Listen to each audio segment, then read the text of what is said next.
Kung espesyal na panauhin at hindi ko man siya kasama ngayon, ay kasama ko naman siya sa ating linya ng komunikasyon sapagkat marami na ang gustong marinig ang kanyang mga tinig at ang kanyang mga paliwanag at ang kanyang mga dapat ay maging sandigan ng mga pulisiya at pagdidesisyon din ng ating mga taong nasa pamahalaan. Pagkat ito ay pagka nagsalita ay ako na magsasabi sa inyo na may timbang at maaari hong pagkunan ng mahuhusay na polisiya at siyang ipapatupad lalo na sa mga mabibigat na usapin ng ating lipunan.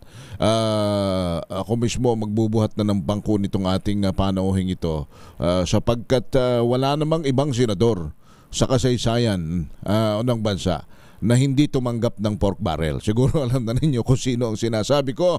Mga kababayan, ang butihing dating senador na si Senator Pampilo Ping Lacson. Senator Ping, magandang umaga po sa inyo.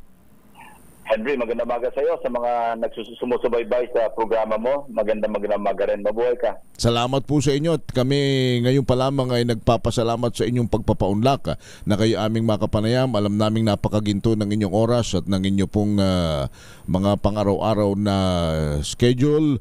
Sen, hindi na ako magpapaligoy-ligoy pa. Napakaraming issue ng ating bansa na talaga hong masalimuot sa kasalukuyan. Pero uunahin ko ang issue po ng West Philippine Sea.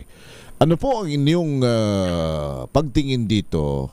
Tayo ba ay nasa tamang foreign policy pa? May mga dapat bang at mga hindi dapat na nangyayari sa pagdidesisyon tungkol sa bagay na ito? I'm talking about the foreign policy of our present government.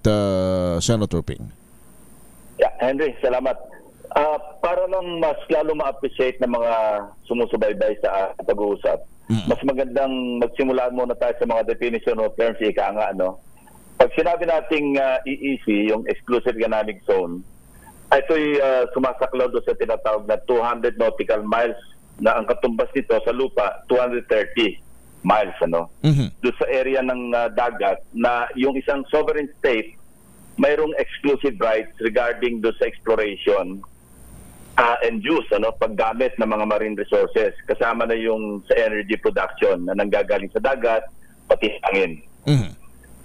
Yung ating exclusive economic zone, merong 4 na subzones. At ito'y sumasaklaw sa napakalaki, nasa mga 2.26 million square kilometers. So ganyang kalawak yung ating tinatawag na EEZ.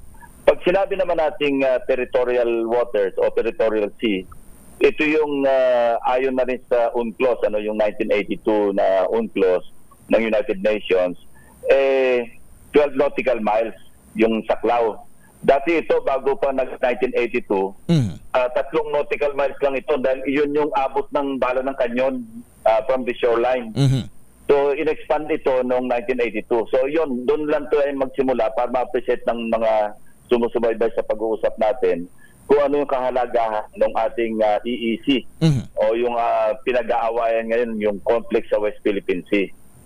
So maliwanag, yung mga lugar ng dagat, karagatan ng Pilipinas na nasa loob ng EEZ, tayo ay merong karapatan na doon sa mga marine resources at saka yung pangingisda ng ating mga fishermen, mga fisher folk.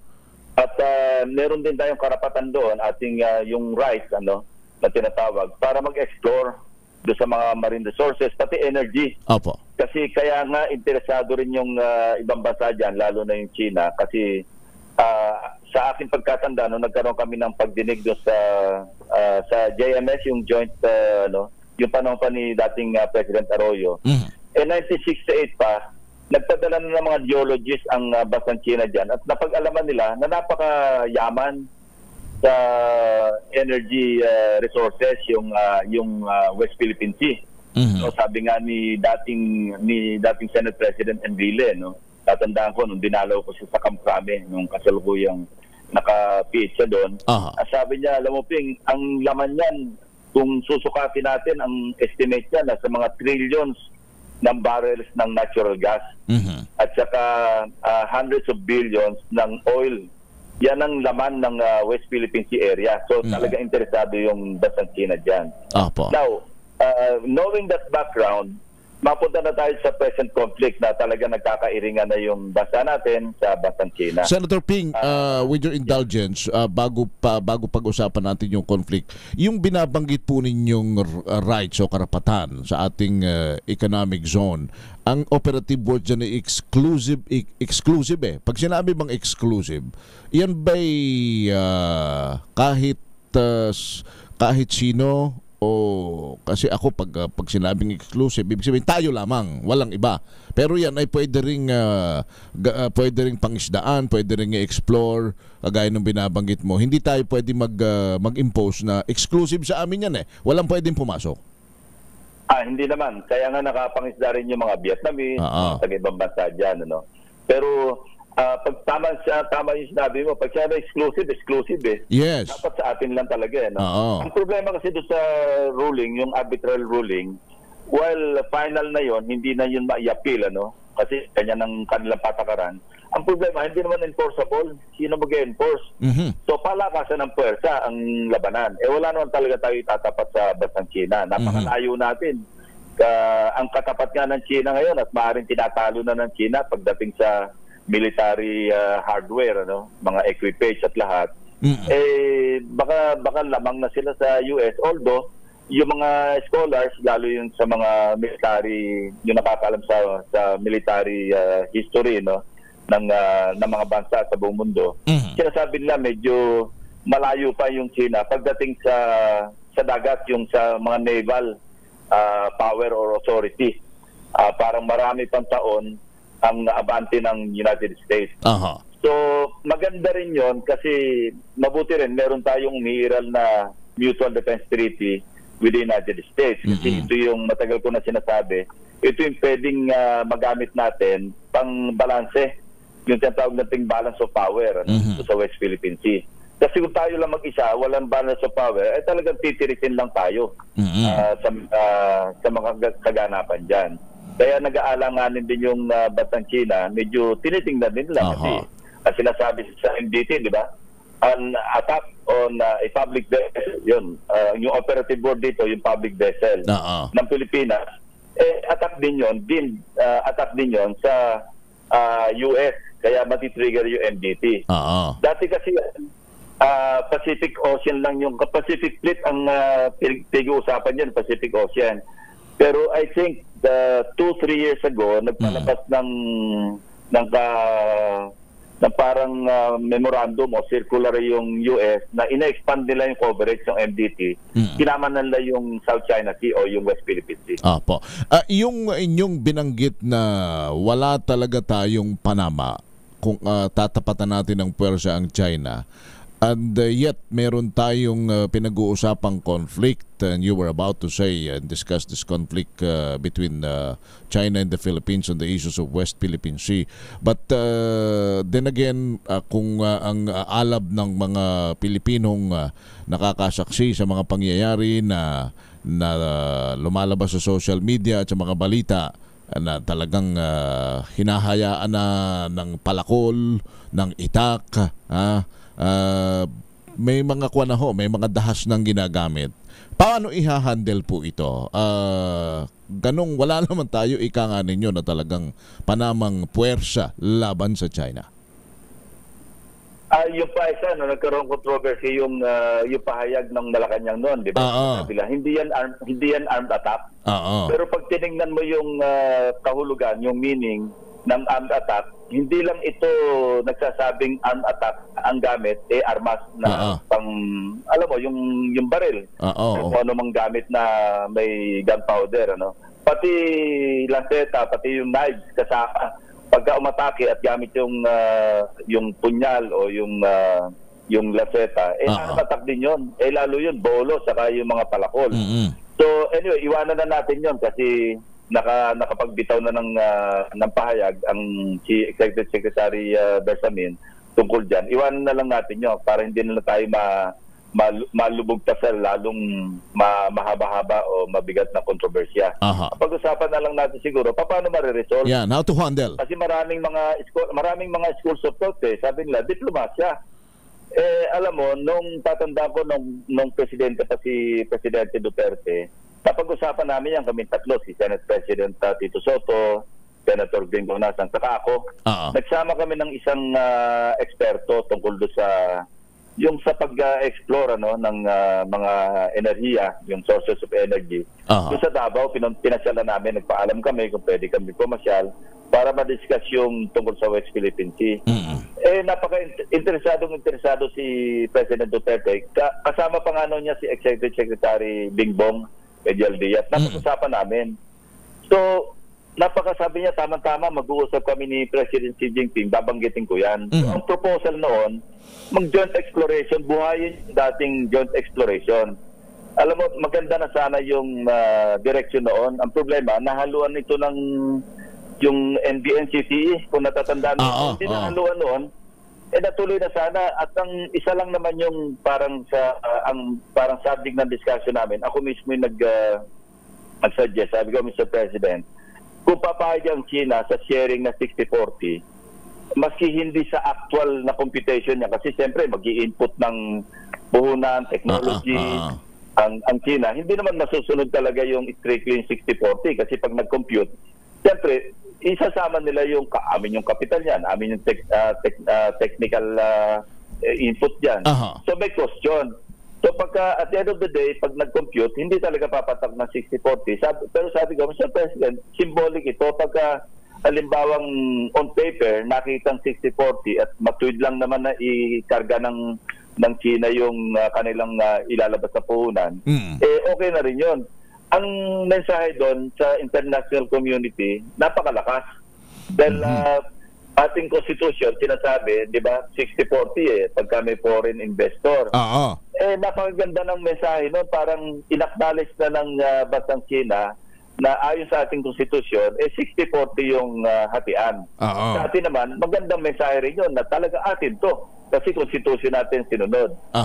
So, ano yun, maganda yung takbo noon, and then ang nangyari, siyempre, kailangan i-refer na namin doon sa talagang dapat makipag-ugnayan sa bansang China. Ang suggestion nga noon, sa halip na yung national government natin ang nakipag-usap sa CNOOC, yung China National Oil Company, dapat yung katapat lang dito, yung PNOC, ang makipag-usap sa CNOOC para lang parehas. Hindi yung tayo mismong gobyerno na natin, tatas kausap natin government corporation. So dalawang government corporations dapat ang mag-uusap. At payag si President Duterte doon, maganda yung tinatakbo ng usapan. So yung tao na hindi ko nababanggitin yung pangalan, wala akong permission bagitin ang pangalan niya, nirefer na namin sa DFA, panahon ni Secretary Locsin. At maganda yung naging takbo. Hindi ko na lang nasundan kung bakit nagkaroon ng glitches, mga major glitches, at naudlot yung usapan. So, yung mga basic principles na mas mahirap na i-reconcile, nandoon na sana yung sharing, tapos kung paano mag-explore. Pero along the way, may mga nangyaring problema. So, hindi ko na nasundan kung ano yan. Senator Ping, clarification on that 60-40 provision. Maaaring ang maging reaction dyan yung 60-40 provision ay that only applies to yung kung may mag-ninegosyo rito na banyaga, dayuhan, bibili ng lupa. Pero itong ating pinag-uusapan ay exploration sa isang bahagi ng karagatan na may territorial dispute. Kung sakaling 60-40 ang magiging labanan, wala ho ba tayong magiging issues sa ating soberenya na parang ipinalamang na natin ang 20% pa sa halip na dapat tayo ang may 60 at sila ang 40 sapagkat ito'y may kaakibat nga ho na usapin on our sovereignty, Senator? Hindi, tayo yung 60. Sila yung 40. Ayun, so tayo ang 60, sila ang 40. Ibig sabihin doon sa 60-40, sa 60 na yon pumapayag na ang China na tayo ang 60, sa kanila ang 40, pumayag sila ron? Initially, yes. Yun ang aking pagkaintindi sayang. sa ating proposal. Kasi hindi naman tayo papayag na tayo yung 40, sila yung 60. Kasi parang pinaviolate natin yung sarili nating saligang batas. Correct. So, magandang indikasyon na willing pa rin makipag-usap yung bansang China kahit ang proposal natin ay 60-40. Pero uulitin ko, hindi naman talaga 60-40 yun pagka talagang aktual na nagkwentahan. Kasi halimbawa ako, nangapital ako, 60-40 nga tayo. Pero pag nagpartihan tayo, siyempre, may cost yung aking nilabas na kapital. Pati yung technical input ko. Kasi may mga studies yan. May cost lahat yun. Pero tama kayo, magandang mensahe yun kung natuloy. Sapagkat yung 60-40 ay napakahusay na mensahe nun sa international community nga na binabanggit ninyo. Sapagkat nangibabaw yung atin. Yes, at parang inacknowledge ng hukumang ng China doon, parang inacknowledge nila na talagang umiiral yung ating konstitusyon na sumasaklaw doon sa West Philippines. At saka, alam mo, kahit pa sa kabuuan, hindi naman kung sasabing sinasuggest ko ito, pero kahit na 10%, 20% lang makuha, kung pinag-uusapan natin hundreds of billions of barrels of oil, biglang yaman tayo dyan para tayo nakatapak ng ginto dyan.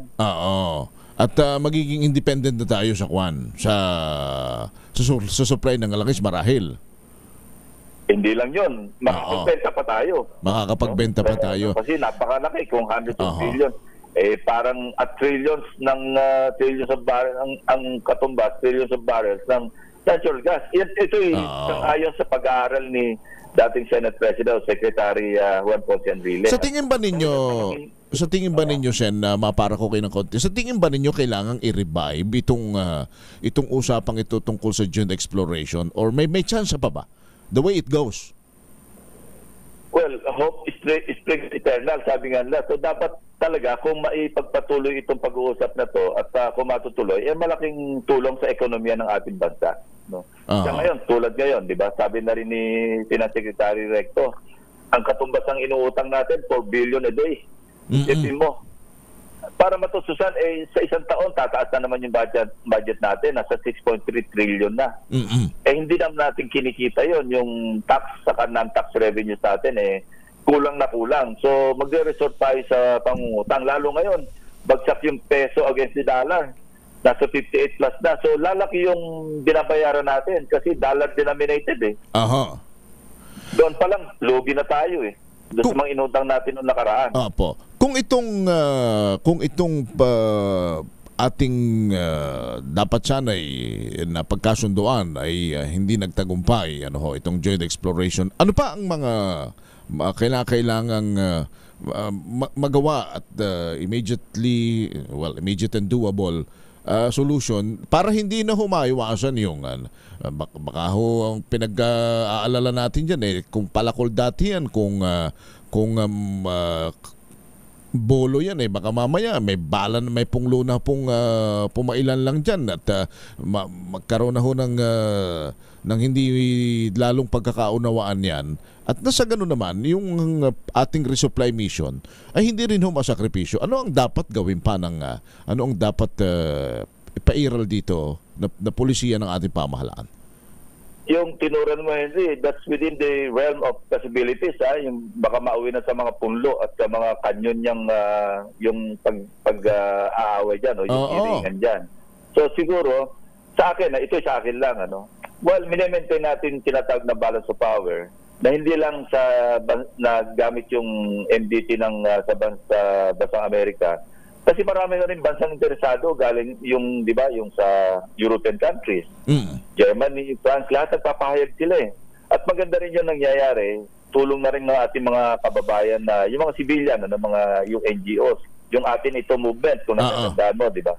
Pumunta sila. Nag-generate ito ng awareness sa international community, yung bansang Australia, Japan. Marami tayong pwedeng makakampi kasi dyan So ito yung dapat laging nasa, alam mo, umiiral talaga yung balance of power. At the same time, tahakin natin yung diplomatic channels natin with China. Kasi sinabi ko na kanina, wala tayong kalaban-laban naman talaga, wala tayong tatapat. Para lang tayo langgam na ang katapat natin elepante. isang tapak lang sa atin, wala naman tayo talaga maipoporma. Pero meron tayong tinatawag na territorial integrity at saka yung sovereignty na siyempre dapat naman natin paglaban. Di naman tayo dapat pumayag na sige lang, ibigay na natin sa kanila yan. Una-una, na-reinforce pa ito ng arbitral ruling. So talagang tayo may karapatan. Dahil nga lang, sabi ko nga, hindi ito ma-enforce. So kung hindi ho ito natin gagawin yung mga binabanggit ninyo, ito isusulong pa rin yung joint exploration, diplomatic channel negotiation, at magmamatigas tayo na pagka meron diyang shadowing, meron diyang bullying, tayo'y parang ang posisyon natin, hindi tayo natatakot dahil Pilipino tayo, atin ng teritoryo yan. Kung yun lang ang ating magiging armas, hindi tayo mananalo at lalong hindi matatapos ang usaping ito. Tama ka. Talagang hindi matatapos. At hindi talaga mananalo. So, tama lang yung sabi ko nga, balanse ito. Meron tayong weapon na nasa arsenal natin na yung tinatawag ng balance of power. Ang pinaka-potent na weapon natin, yung NDP. Kasi yung kasulatan yun eh. Although, may problema rin tayo doon kasi nung dinidiscuss namin sa Foreign Relations Committee namin sa Senado noon, tatanda ko na, alaman natin, tayo, niratify ng Senado yung tratado na yon. Yung pala, sa side ng United States, executive lang yung involved, hindi na-ratify ng US Senate. I don't know if that's still an accurate statement, pero yun ang napag-alaman namin noon. Na parang pwedeng itanggi ng US ito, hindi valid yan kasi hindi naman to na-ratify ng aming Senate. Di ba, pagkatratado, sinundan lang naman natin yung American jurisprudence, diba? Yung sa nila. Na karamihan, kinopya nga natin sa kanila. Na kapag ang isang tratado pinirmahan, dapat ratified ng Philippine Senate at dapat ang katumbas nito ratified din ng US Senate. Kung hindi naman ito ratified ng US Senate, merong elbow room yung Amerika, sabihin nila na hindi final sa amin yan. Kaya mabuti rin, ina-acknowledge naman nila kasi meron din naman silang at stake dyan sa lugar na yan, di ba? Meron pa rin silang hinaharap na issue tungkol naman doon sa Taiwan. Diba? Kaya nagtayo nga ng katakot-takot na EDCA dyan sa Northern Luzon. Na sabi ko nga, bakit kung magtatayo tayo ng EDCA sa Northern Luzon, magtayo naman tayo ng EDCA sa Pag-asa Island para yung sarili naman nating kapakanan din, parang tinitingnan din natin, para balansyado. Kasi kung nagtayo tayo ng mga EDCA site sa Cagayan, sa Isabela, para proteksyonan ng Taiwan, ano bang purpose ng EDCA doon kundi gawing parang launching pad, parang kung merong logistics na kailangan iparating agad sa Taiwan, doon manggagaling para manatid. That would endanger also our national security kasi kung ako naman sa bansang China, alam ko dyan manggagaling yung military support ng US kung saka invade namin yung Taiwan, unahin ko na muna kayo. Malaking tama tayo doon. Dahil hindi pa nagsisimula yung invasion sa, wag naman sana, God forbid, invasion sa Taiwan, kung itutuloy lang, tayo pa yung maunang tatamaan. Sen, last question on the West Philippine Sea issue na ito. Ang bansang Amerika at ilan pang mga kaalyado nating bansa, paano tayo dapat tulungan, hindi sa pakikidigma, kundi sa negosasyon? Kailangan ba silang magsalita at makiusap na rin sa China na ituloy na natin yung joint exploration na yan? Magkasundo kayo na win-win ang magiging solusyon sa bawat isa. Baka hindi sila manghimasok sa usapin na yon kasi bilateral yun That's between China and the Philippines. Pero yung kanilang mga pahayag na parang winawarningan din nila yung bansang China, tama yun, sapat na rin para sa atin yun. Papunta ako tayo sa BRP Sierra Madre, di ba? Yun, hanggang ngayon, hindi yun dinocommission Although, kinakalawang na, hindi na nga operational, pero medyo wise yung, smart yung move ng Philippine Navy, kasama na yung Philippine government, na hindi ito dinocommission. Why? Because that remains as a commissioned Philippine Navy vessel. Kaya nga hindi ma-assault ng China, pwede namang palubugin o basta't alisin ng bansang China yon. But hindi nila ginagawa. Nag-aalala rin sila kasi commission vessel yun eh. Kung nag-decommission na yun, matagal na siguro tinanggal yun doon. At saka that's the symbol of our sovereignty sa West Philippine Sea. Hindi lang yun. Commission Navy vessel, pwede mo bang, pag inattack mo yun, maliwanag talagang magti-trigger ng mutual defense treaty yun. Kasi hindi lamang public vessel, kundi talaga Philippine Navy vessel and commission vessel yun. Kaya dapat ay hindi mawala ito. Dapat talaga nandun at talagaan natin. Kasi alam mo, kawawa rin yung mga marine contingent natin doon. I think, ang huling pagkalam ko dyan, 30 yung, at any one time, merong 30 marine personnel na nandyan. Na kung hindi 30 days, 60 days silang yung tour of duty nila.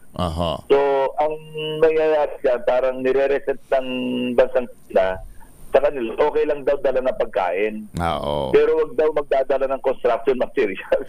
Ito yatang parang naging controversy ng yung pakipagkasundo ni pakipagkasundo ni dating Pangulong Duterte. Kanya lang, Senator Ping, kita naman pati ninyo yung itsura nung barko natin. Di ba maaaring hilamusan mo lamang yan at hindi naman lalo tayo magmukhang parang kawaawang nakatira sa barong-barong na parang any moment tama kayo, baka lumubog na lamang sa karagatan yan. Actually, nakasatsat na lang yun doon eh. Diba? Pero ang maganda siguro doon, parang i-rehabilitate naman natin. Kasi yun, ang ginagawa doon, ang huling pagkaalam ko noong, I think this was 2 years ago, na nung nag-resupply, nagdala sila ng mga steel matting kasi nga, nalalaglag, may nahuhulog na yung mga, halos mahulog yung mga tao natin doon sa deck. Kasi nga kalawang na, corroded ng masyado. So, magdadala sila ng mga steel matting para ikumpuni. Ito yung ayaw ng China kasi gusto nila talaga, kasi strategic lagi ang move ng China eh. Alam mo yung pinairan nila dyan sa West Philippine Sea, sa China Sea? Yung tinatawag nila na cabbage strategy. Alam mo yung repolyo? Kaya swarming sila lagi dyan eh, yung mga militia, yung Chinese Coast Guard, tapos back up yung Chinese Navy, swarming. Iniikutan nila lagi, hinaharas yung mga natin. Ang tawag nila dyan, cabbage strategy. Matagal na pinapairal yan dyan na sige kayo, palilibot. Parang, di ba, binabasa. Hindi ba yan din yung, hindi yan din ho ba yung Sun Tzu principle na the best defense is offense? Parang gano'n. Yeah, pero pag cabbage, para bang, yung parang yung pugita. Ipitin ka namin na ipitin hanggang sa manawa ka na. Ganun ang kanilang, matagal na pinapairal yan, yung kanilang strategy, panong edad na yung hanggang sa hindi ka na makahinga. Sen, thank you sa iyong paliwanag dyan sa WPS na yan. Very short lang, if you can give us of course your opinion and your observation or reactions dito sa issue ng Pogo. Paano naman ito? Masalimuot din ito eh. Alam mo, maraming mga misinterpretation, sinasabi nila, bakit daw yung mga senador, mga kongresista na ginawan legal yung Pogo. Alam mo, ang Pogo is a regulated industry. At ang regulatory agency niya, body, yung PAGCOR. Hindi kailangan ng legislation dyan. Mali yung pinapakalat ng iba, ng ilan dyan na, ito mga senador na ito yung mga bumoto para ma-legalize yung Pogo. Hindi po kailangan ng legislation para i-legalize yung Pogo. Ang legislation na ipinasa noon ng Senado, nandyan ako sa Senate noon. Kailangan nga lang, hindi ako kasama sa mga bumoto noon eh. Kasi wala ako sa floor, nasa office ako. Hindi na ako umabot nung nag-roll call vote. So wala akong sa listahan ng bumoto. Anyway, ang pinagbotohan noon, yung pag-impose ng kung magkano yung tax rates na i-impose sa mga PAGCOR registered Pogo operators. Hindi yung pag-legalize ng Pogo kasi mabuti na rin yun dahil before, halos lahat sa dami ng Pogo, ang bilang nga ng Pogo dyan ni Chairman na Altenco, di ba, sabi niya, ang dinatnan niya raw 298 yung Pogo na isipin mo dami nun, puro mga Chinese ibig sabihin ho, ang nagkulang sa imposition ng regulation is PAGCOR. Hindi, kaya nga sila na rin yung naglabi na kung pwede magpasa ng batas na mag-impose ng tax rates, determine magkano ba yung tax na i-impose sa mga POGO, yung registered. Kapag kasi registered sa PAGCOR, illegal talaga yun. Kasi Sen, ang lumalabas ngayon, sabi ng PAGCOR, kung hindi ko nagkakamali, 55 lang yung kanilang nilisensyahan. Mahigit 200 na yung walang lisensya at illegal. Yung dinatnan nila. So, na parang lisensyado yon, parang masyadong naging arbitrary yung paglilisensya. So, binawasan nila yung mga hindi nagko-qualify talaga, yung marami mga violations, kung ano, tinanggalan na lang lisensya, parang naiwan yata, yung tama sinabi mo, kung di 43, nasa mga 50 plus. So, from 298. So, mas madaling i-regulate yun, mas madaling i-monitor yun, kasi ito yung dapat pagbayarin ng buwis, magbayad sa PAGCOR, yung mga ganon. So, dapat kung gusto nilang mag-operate yung POGO, magpasa ng batas na declare na lang illegal yung POGO. Kasi sa ngayon, hindi naman talaga illegal. Illegal kung hindi registered sa PAGCOR. At legal kung nagbabayad ng taxes at registered sa PAGCOR. Mabuti rin yun kasi may revenue yung Pilipinas. After all, katakot-takot na rin yung casino sa ano ba talagang policy na nararapat sa ating bansa. Kung ipagbabawal mo yung POGO, ipagbawal mo rin yung mga kasino. Pagbawal mo rin yung STL. Pagbawal mo. So kung kayo ho ang tatanungin, pagbawal na rin yung sweepstakes o yung loto. Kung kayo ang tatanungin, dapat ipagbawal na ba lahat ito? Well, maraming pros, maraming cons, ano? Kasi source ng revenue ito eh. Sa PAGCOR at saka sa PCSO, diyan ang gagaling yung tinatawag na Presidential Social Fund. At ito, malaki na itutulong to. May flexibility yung Presidente ng Pilipinas para magbigay ng tulong galing sa PSF, yung Social Fund, na nakukuha niya sa operation ng PAGCOR at saka ng PCSO para matulungan directly, hindi nadadala sa Kongreso. Kasi kada ba gustong tumulong ng Malacanang sa isang sektor ng lipunan na kailangan tulungan, sige pa siya ng permiso sa Congress. Samantala ito, may sarili siyang pondo na ang tawag na Presidential Social Fund. Kaya yun, titingnan lahat yun, titimbangin. Dapat lang, malinaw talaga yung polisiya ng gobyerno tungkol sa sugal. Kasi kung ipagbabawal mo yung POGO, sasabihin naman nila, pagbawal na natin lahat yung sugal, bakit yung POGO lang? Kaya lang, napakarami talagang issue rin na hinaharap yung POGO. Nandyan yung kinikidnap yung mga hindi nakakabayad ng utang. Minsan pinapatay pa, pinatorture. Sila, di ba? Chinese against Chinese yan eh. Ang balatay niyan, sa Pilipino, sa law enforcement natin, sabi na maraming kidnapping. Kidnapping parang casino deaths eh. Ang pinag-ugatan eh. Tsaka yung imahe ng Pilipinas din nasa sakripisyo rito na kasabi nga na Senator Coco Pimentel, if I may, ito yung mga latak na ng lipunan ng China. Pinababayaan nating mamunini dito at gumawa ng maghasik ng lagim dito, Senator Ping illegal nga sa China. Kanya nga. Sila dito nagpuntahan So, may kasamang crime eh. Alam mo, maski yung mga, di ba, yung sa Pasig, sa Alabang, dyan mismo kinikidnap sa loob ng bahay. Correct. So dapat reviewin ho ng pamahalaan thoroughly kung ano ang polisiya natin dito sa games and amusement and gambling. Tama, At determine na lang, ano ba yung mga dapat tagan? Yung mga institutional na mga casino, hotels lang, o haluan pa ba natin ng mga STL, haluan pa ng kung ano-ano? Dapat reviewin talaga yung policy ng gobyerno tungkol sa gambling, pangkalahatan. Alright. Sen, teka muna pala. Ano bang ating, ano bang plano po ninyo? May mga nagtatanong na dito sa ating text line sa social media. Oktubre na, filing na ng Certificate of Candidacy, simula na ng mga 2025 midterm elections. Ano ho daw ang plano ni Senator Ping? Kayo ba'y babalik sa Senado? Patagal pa naman na Oktubre. Alam mo ang problema ko, my mind is not where my heart is, ano? And doon tayo nasa kalagitnaan na hindi natin alam. Kaya sabi ko lang, long and short, talagang undecided, hindi ako makapag-decision sa ngayon. So, sinabi ko na pigdarasal ko na lang. Siguro kung ano yung hihit ng pagdating ng takdang panahon para mag-file at kung ano yung nararamdaman ko, yun siguro yung sagot sa aking prayer. So, With all due respect, I'll just leave it at that. So, Baka naman masyado na kayo nag-i-enjoy sa pagpa-farming, Sen. medyo enjoyable na yung sariwang hangin. Kasi maraming steps a day. Alam mo, pag tayo, nagbibilang tayo ng steps daily kasi yung pinaka-aerobics natin eh. Kaya nga. Tama yun, enjoy nga. Pero ito, sabi ng ating mga kababayan, sana bumalik si Senator Ping sa Senado. Kailangan pa siya ng bayan at ng mga Pilipino. Senator Ping, maraming salamat po sa inyo sa pagpapaunlak. Maraming salamat, Henry. Alright, so Senator Pampilo Ping Lacson, ang former senator na kasama natin. At ito medyo madalang ho natin itong maanyayahan eh. Talaga lang katext ko siya ilang araw na. Talagang direkta ako nakikipag-usap sa kanya. At maraming humihiling na kung pwede ko daw siyang ma-interview. At ito naman tayo kanyang pinagbigyan. I talked to him, I texted him directly. Salamat kay Senator Ping sa pagpapaunlak sa ating pong palatuntunan. 5 minutes after 9 in the morning, narinig na po ninyo ang kanyang mga pananaw.